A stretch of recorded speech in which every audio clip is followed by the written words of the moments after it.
Hola, soy Claudia Jaimes, esta es mi seña.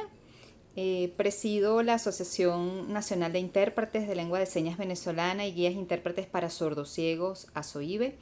El día de hoy les presentaré una ponencia intitulada La lengua de señas, una posibilidad para la inclusión. Antes de iniciar, quisiera darle un profundo agradecimiento a la Fundación AM y a la Compañía de Danza de Habilidades Mixtas por esta oportunidad y por generar este espacio de compartir. Iniciaré con algunos conceptos clave e indispensables para entender el tema y la materia. El primero es: ¿quién es una persona sorda y una persona con discapacidad auditiva? Esta es una duda recurrente en el área, pues a veces las personas creen que son sinónimos y resulta que no lo son. Son dos grupos humanos completamente distintos. Entonces es importante que sepamos identificarlos porque cada uno de ellos tiene necesidades comunicativas y muy probablemente expresiones artísticas distintas en función de sus necesidades idiomáticas. Entonces tenemos que, según Jaime Fabri Torres, en el año 2019, una persona sorda es aquella que, por poseer una diferencia en la capacidad de oír, sin importar la edad de aparición, sin importar el tipo de pérdida y hablar una lengua de señas, es miembro de una comunidad sorda organizada, en la cual desarrollan el sentido de identidad como grupo lingüísticamente diferente del oyente. La sordera pasa a ser un adjetivo socioantropológico y no clínico rehabilitatorio.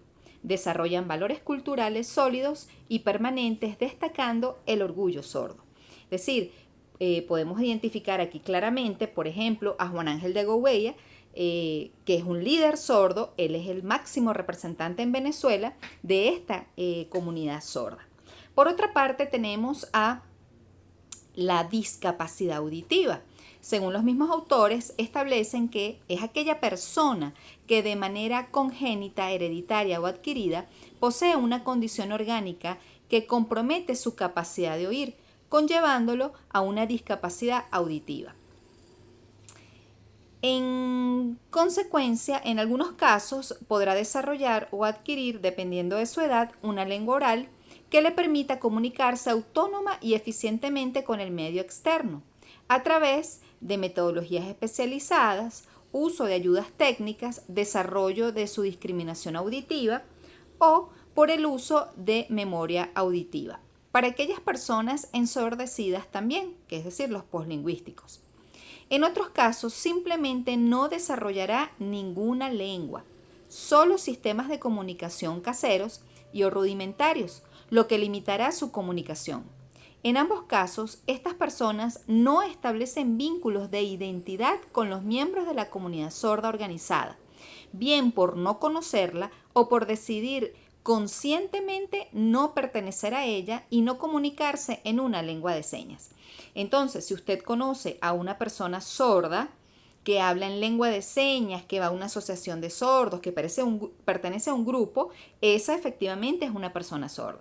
Pero si usted conoce a una persona con discapacidad auditiva, muy probablemente no sepa lengua de señas venezolana, tenga restos auditivos o una adaptación protésica, se puede comunicar en español oral, bien porque tiene restos auditivos o memoria auditivo, o en última instancia puede conocer una persona que tenga una discapacidad auditiva y que no haya logrado desarrollar ningún sistema de comunicación. Entonces, fíjense, estos dos conceptos son muy importantes para entender la naturaleza de la atención de esta población. Seguimos con otro concepto, que es la lengua de señas.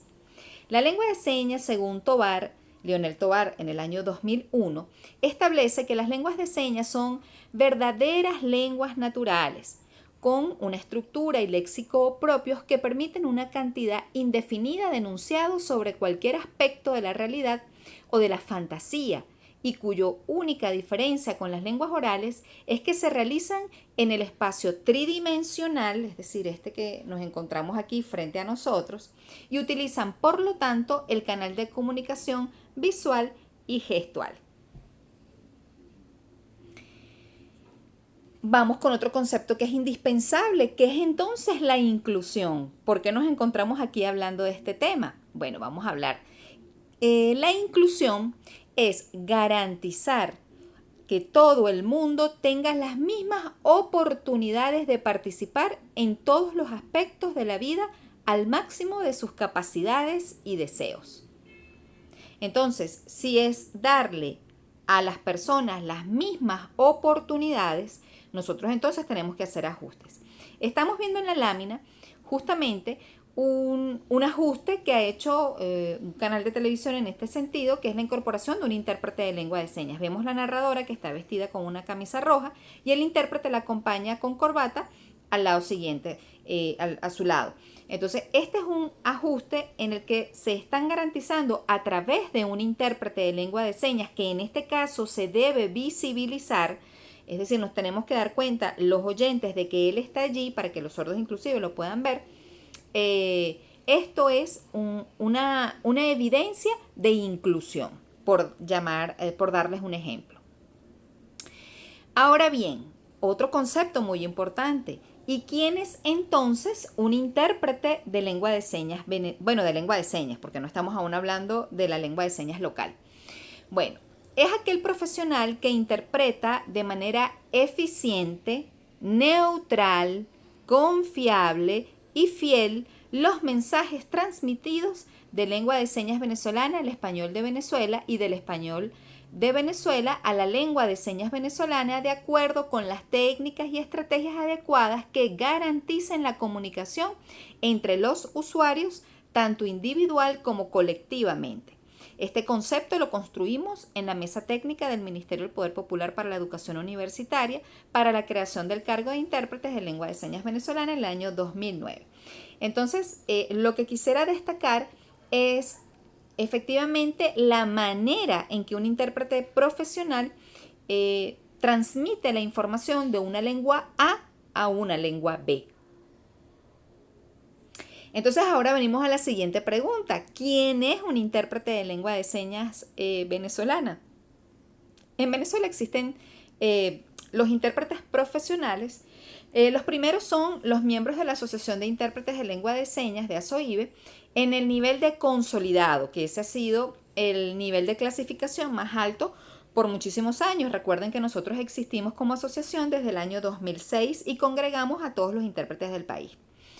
Por otra parte, están los intérpretes de lengua de señas. Esa es la denominación del más alto rango nivel de las últimas jornadas de membresía de nuestra asociación. Así que estos dos intérpretes con estas categorías son los potenciales miembros de nuestra asociación. Por otra parte, entendemos como intérpretes profesionales a los intérpretes que han estudiado en la universidad. Pues aquí en Venezuela tenemos ya 2 casas de estudios que han emanado estos títulos de intérpretes, como lo son la Universidad Politécnica Territorial de Mérida, Clever Ramírez, y la Universidad Nacional Experimental Simón Rodríguez.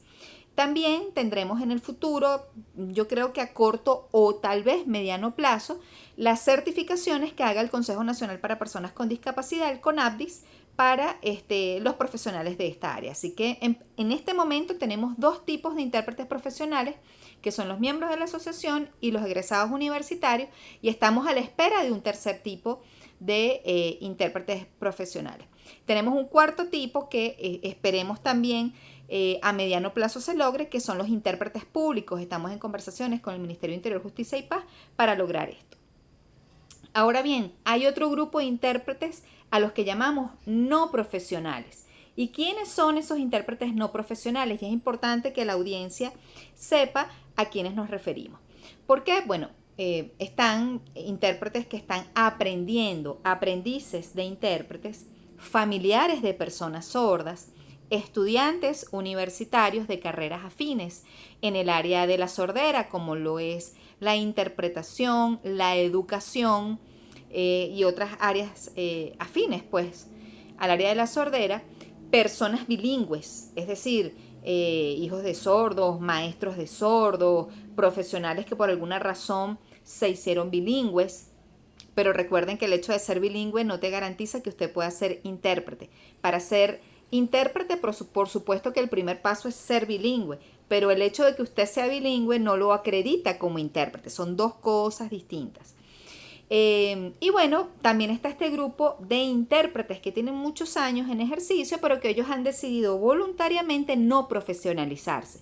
Es decir, están en ejercicio, pero no han querido ni egresar de las universidades ni formar parte de la asociación. Entonces, bueno, ellos también hacen vida de estos intérpretes a los que nosotros no podemos dar fe de que sean profesionales. Esto lo digo un poco porque la idea es que después de esta discusión, de esta conversación, podamos establecer los vínculos y los nexos para generar acciones y estrategias para la inclusión de personas sordas a través de intérpretes. Y por eso es que nosotros tenemos que dar garantía de que la persona que acompañe a los sordos en estos procesos sean profesionales. Aquí tenemos un ejemplo veloz de, bueno, de quienes están en el movimiento y en el área para aquellas personas que no son de la especialidad. Les voy a decir con quién se pueden encontrar. Usted se puede topar con un aprendiz de lengua de señas y puede creer que es un intérprete. Usted se puede topar con una persona bilingüe o con un usuario de la lengua de señas y repito, tampoco es un intérprete. Se puede encontrar con un mediador comunicativo, que es una persona que se puede comunicar en un sistema de español signado y estas personas les brindan servicio a personas sordas oralizadas o personas con discapacidad auditiva ensordecidas. Tenemos también intérpretes de lengua de señas venezolana que hablan en esta lengua y en español, y tenemos intérpretes que son multilingües, que hablan en el sistema de señas internacional, en lengua de señas americana, en lengua de señas argentina y en lengua de señas venezolana, porque como sabrán, cada país tiene su propio idioma. Con relación al principio de los ajustes razonables, bueno, es importante que también conozcamos a qué nos referimos. Los ajustes razonables se entenderán como las modificaciones o adaptaciones necesarias y adecuadas que no impongan una carga desproporcionada o indebida cuando se requieran de un caso particular para garantizar que las personas con discapacidad el goce o ejercicio en igualdad de condiciones con los demás de todos los derechos humanos y libertades fundamentales. Así que este es un concepto que nosotros como sociedad tenemos que acoger y que arropar. Ahora bien, vamos a hablar del arte y las personas sordas. Y para ello tengo una imagen extraordinaria y bellísima de estas bailarinas sordas de la Compañía de Artes Interpretativas de Personas con Discapacidad Auditiva de China, donde ellas ejecutan la danza de las 1000 manos de Bodhisattva. Esto es una cosa extraordinaria porque el arte existe desde la existencia del hombre mismo y por supuesto desde ese momento existen personas sordas. Así que miren, esta es una expresión, esta es una danza muy popular y que muchas personas desconocen que fue gestada por una compañía donde los principales bailarines son todos sordos. Bien, el arte, bueno, entendido como una actividad en el que el hombre crea, etcétera, realmente es una forma creativa y expresiva en que las personas sordas encuentran su propio espacio y es muy importante para ellos disfrutar de estos escenarios. Podemos citar en qué espacios se encuentran las personas sordas, pues por supuesto ellos hacen arte en pintura, en escultura, en arquitectura, en danza. Tenemos aquí en Venezuela Denis Luque, tenemos en música, tenemos en literatura, en poesía, en lengua de señas, tenemos a Javier, que es de la Colonia Tovar, que hace poesía en lengua de señas. Tenemos en cine, en fotografía, tenemos un sinfín de sordos que hacen fotografías de rostros, bellísimo. Tenemos cómic, tenemos aquí a Kiko Cómic, que es un sordo que vive en el estado de La Guaira, que hace unas cosas extraordinarias. Televisión, tenemos a Vanessa Peretti, que trabaja en televisión y en publicidad, así como muchísimos otros sordos que trabajan en estos contextos. Así que en Venezuela tenemos un sinfín de espacios en los que los sordos en este momento están haciendo arte y nosotros como intérpretes estamos teniendo que generar procesos para poder adaptarnos a estos sistemas artísticos. Por ejemplo, aquí tenemos la foto de Vanessa Prete, Miss Venezuela Internacional 2006, en el que ella es la gran protagonista y nosotros como intérpretes hemos tenido que generar y crear maneras de interpretar en el que estemos completamente ocultos y ella puede ser, deba ser la pantalla principal y nosotros lograr en la audiencia oyente que se beneficie del sistema de interpretación, del servicio de interpretación, que se olvide que ella es sorda, que se olvide que ella está hablando en lengua de señas y que al escucharnos a nosotros se concentre y crean que es ella la que habla en español. Así que cuando se logra ese objetivo, nosotros hemos cumplido. Es decir, no nos vemos, no tenemos que aparecer y ella es quien tiene que relucir por darles un breve ejemplo. Pero en eso estamos, nosotros estamos desarrollando y creando estrategias, igual con el baile, bueno, con la danza, con la propia Vanessa. Ella participó en un programa de televisión que era Bailando con las Reinas, donde ella estuvo por más de 10 semanas dando bailes profesionales con profesores profesionales y bueno, yo tenía que hacer magia porque tenía que correr, ir detrás de las cámaras, ponerme en lugares estratégicos con la profesora de baile. Extraordinario todo lo que estamos viviendo aquí en Venezuela y en el mundo con estas habilidades hermosísimas que tienen los sordos para el arte. Como reflexión final, bueno, los avances provenientes de las diversas ciencias sociales y humanas han creado una concepción filosófica que se denomina concepción socioantropológica de la sordera, en la que nosotros hoy en día como sociedad de manera comunitaria y cooperativa tenemos que dar respuesta. Además de esto, hay una plataforma internacional y en nuestro caso nacional que aboga porque eso suceda, lo que desencadena que hayan políticas públicas y lo más importante, que nosotros como sociedad y como comunidad estemos allí dispuestos a hacer los ajustes y los cambios para que las personas sordas y las personas con discapacidad en general sean incluidas en estos escenarios. La inclusión inicia con la planificación y la asignación de fondos para la concreción real de acciones favorables para este grupo vulnerable. Aquí tenemos algunas de las referencias que estoy segura que muchos de ustedes van a requerir. Tenemos, bueno, hemos terminado, tenemos aquí las redes sociales para que nos contacten y bueno, muchísimas gracias por su atención. Hasta luego.